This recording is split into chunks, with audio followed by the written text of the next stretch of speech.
사랑하냐 하라는 경.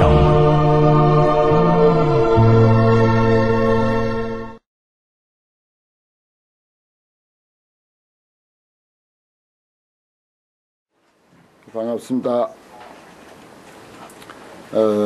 금강경에 의해 제24강 32분 마지막 분이네요. 응화비진분, 이런 제목입니다. 응화비진분. 응화비진이라고 하는 말은 부처님을 그 세 가지 시각으로 부처님을 볼 때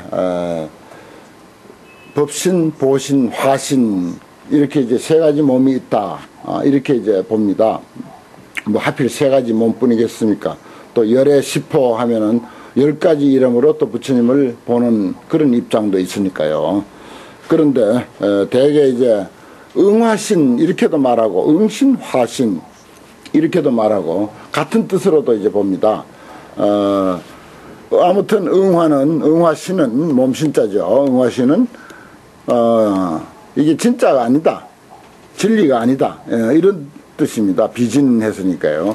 응은 예를 들어서 중생들에게 맞춘다는 뜻입니다. 응자는 응대한다. 누가 이제 부르면은 거기에 응대한다, 대답한다 할 때 그게 이제 응이거든요. 응해준다 이 말이죠.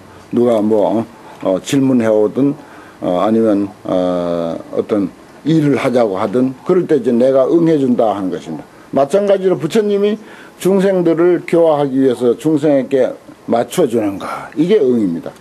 그 다음에 화는 교화한다는 뜻이니까 응해서 교화한다, 그런 입장이 부처님께 있어요. 그걸 이제 소위 역사적인 서가모니 부처님, 이렇게 봅니다.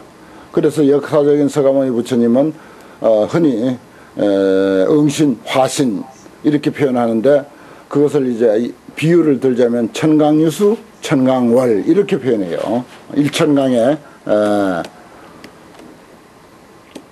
그 물이 있으면은 일천강에 물이 있으면은 일천강에 달이 있다. 일천강에 물이 있으면 일천강에 달이 있다. 이걸 이제 부처님의 그 응화신을 상징적으로 이렇게 표현합니다. 지금 전 세계 불교도가 대단히 많습니다.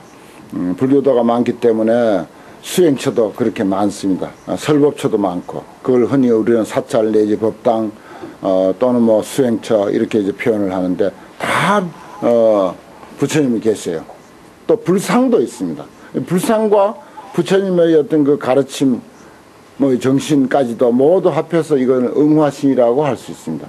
그 천강유수, 천강월이죠. 천강에 달이, 물이 있으니까 천강에 달이 비치듯이. 그럼 하늘에 있는 하나의 달은 뭐라고? 법신이다, 이렇게 말하고, 그 다음에 그 달이 있으면 달빛이 있습니다.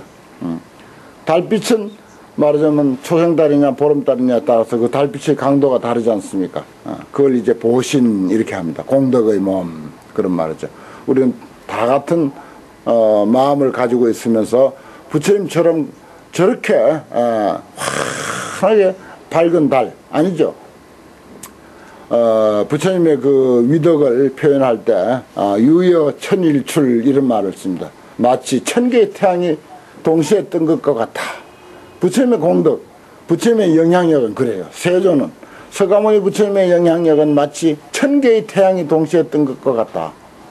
야, 세상에 참 태어나서 그래도 무슨 공헌을 한다든지 인류에게 뭔가 남기려면 그 정도 한번 위력을 발휘하고 살았으면 얼마나 좋겠나 하는 그런 생각도 해봅니다만은, 그게 이제 말하자면 공덕의 몸, 보신이라고 할 수 있습니다. 우리는 같은 마음을 가지고 있으면서도 그 수행이 부족하고 덕이 이제 부족한 까닭에 본질은 같지만은, 궁극적 차원은 같지만은 밖으로 이제 나타나는 그런 현상은 그렇게 차이가 있습니다.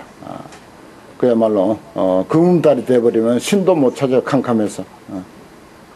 근데 이제 초 5일, 6일, 7일쯤 되면 이제 아주 희꾸무리하게 봤죠. 그래서 뭐 어지간한 길도 찾아갈 수 있을 정도가 됩니다. 근데 보름달이 되면요, 산중에서는 글도 읽습니다. 옛날 목판으로 된 그 큰 활자, 목판 활자는 글자가 크거든요. 달빛에 그 글 많이 읽었어요, 저는. 해인사 같은데 그 야경을 우리 학인들이 했습니다. 지금은 야경하는 사람이 따로 있습니다만은 그건 이제 팔만대장경도 있고 해서 학인들이 이제 순번제로 이제 매 시간 바꿔가면서 야경을 하는데 아주 휘영청 밝은 달빛, 학인으로서 공부하는 학인으로서 너무 그 달빛이 아까운 거예요. 그래서 도량을 돌면서 그 목판으로 된 큰 활자 그걸 가지고 이렇게 읽으면 충분히 읽을 수 있어요. 그와 같이 이제 밝은 달빛이 있고 서가모니 같은 분은 1000개의 태양이 마치 뜬 것과 같이 그런 밝음이다. 뭐 이런 표현도 이제 합니다. 응화.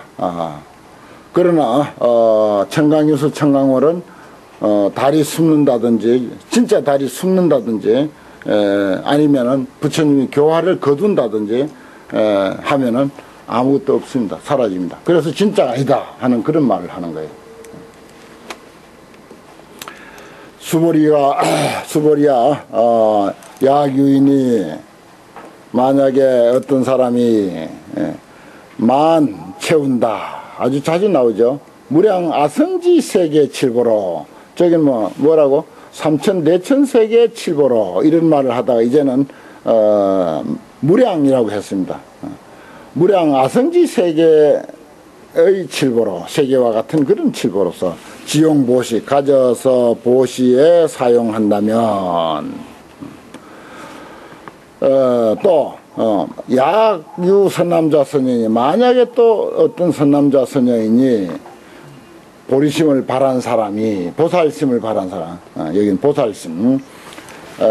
금강경이 이제 그 저희 개인 소견으로는 정말 소위 경전으로서 그리고 아주 그 모든 경전의 대표로서 부족하다고 하는 말을 뭐 제 개인의 입장입니다만 좀 부족하다 이런 표현을 뭐 공석상에서 여러 번 했습니다.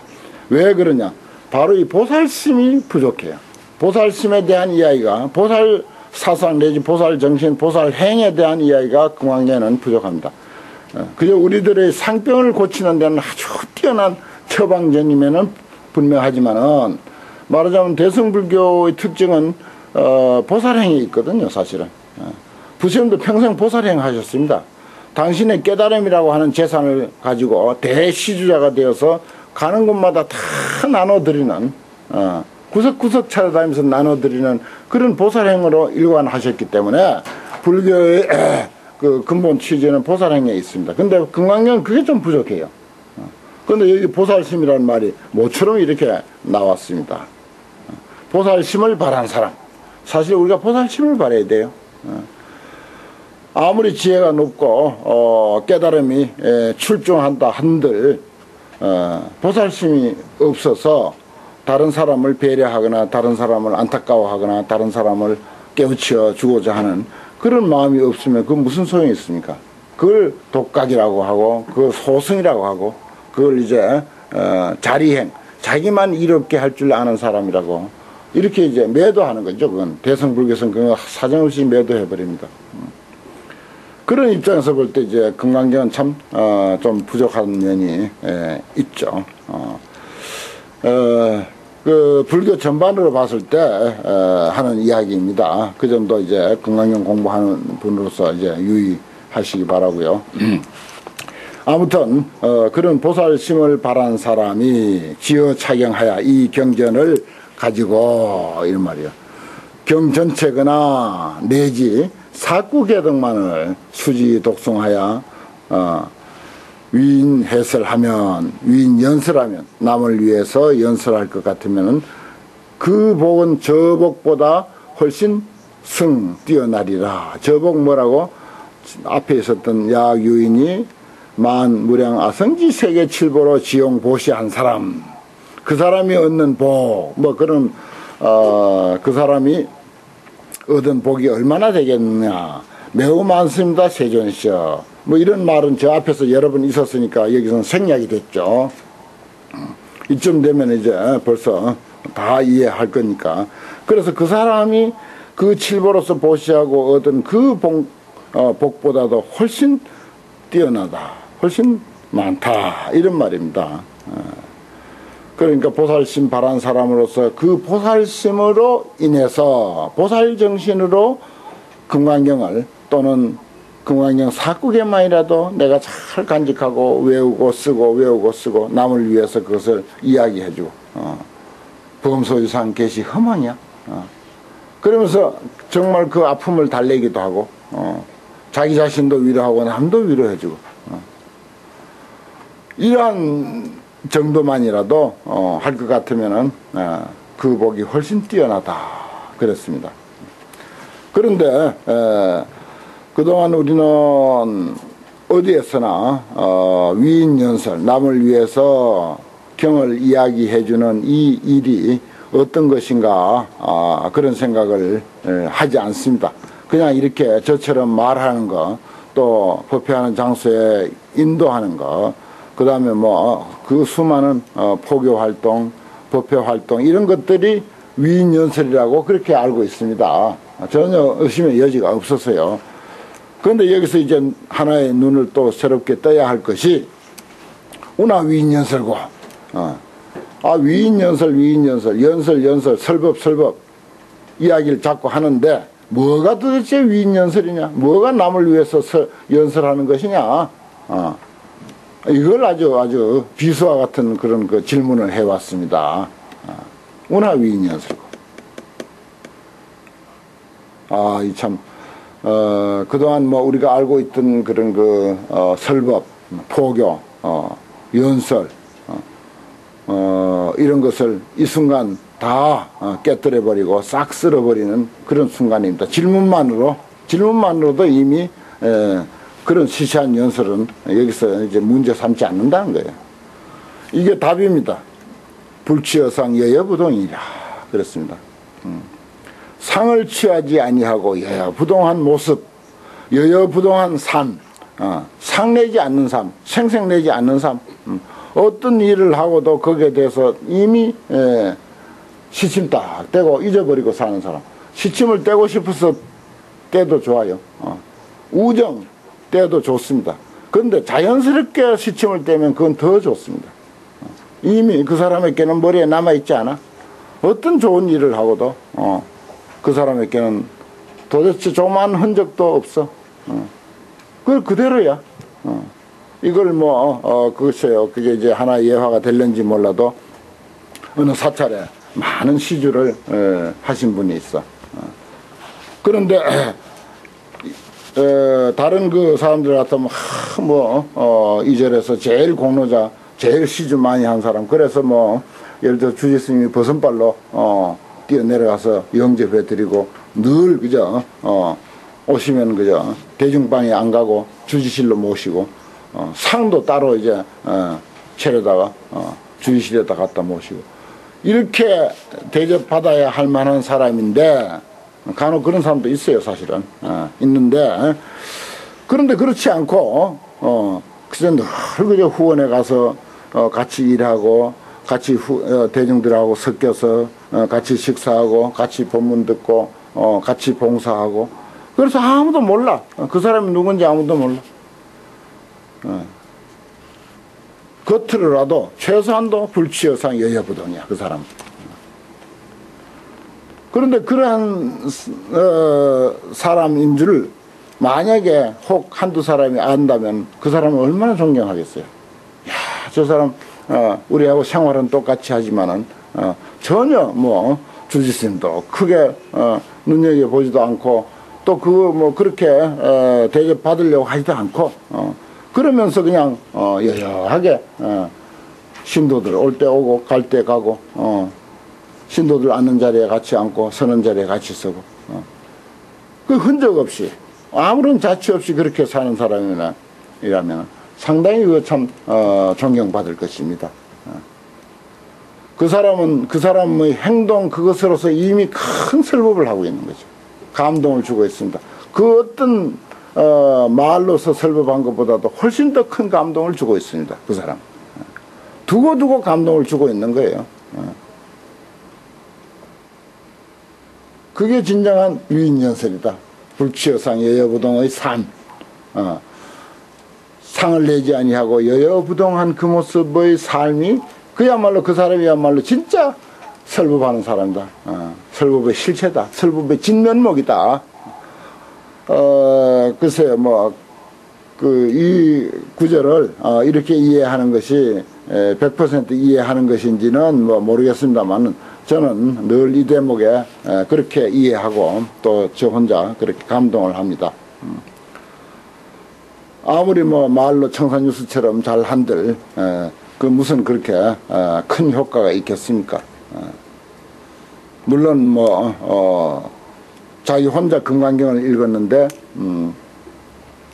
그 나무팔로 갔던 그 총각, 일자 무식군 총각, 나중에 참 그 이름도 유명한 육조 해능 대사가 되었습니다만은 그 나무꾼 총각이 그냥 문 밖으로 지나가면서 들었는데 큰 깨달음을 얻었고 마음이 밝아졌고, 그래서 나무 한 짐 팔려갔다가 이 사람은 다이아몬드 한 짐을 짊어지고 온 거예요.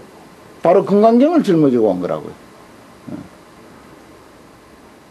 그건 정말 진정 위인연설이야.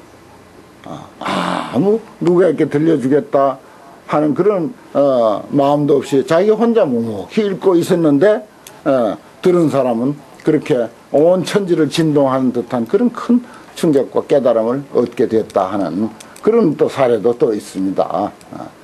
이제 그런 것도 사실은 여여부동이죠. 어떤 의미에서 보면.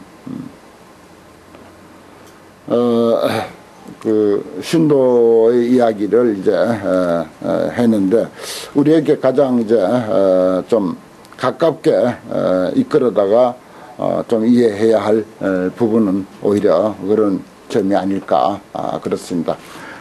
곁들여서 우리가 이제 금강경이 이제 거의 끝나가는데 육조 해능 스님의 이야기를 했습니다만은 사실 금강경을 통해서 이미 육조 해능 대사가 나무 한 짐 팔려갔다가 그 지게에다가 다이아몬드 한 짐을 지고 오게 됐다. 그래서 천하의 육조 해능이 되었다라고 하는 그런 그 위대한 성인을 탄생시킨 경전이 바로 금강경입니다.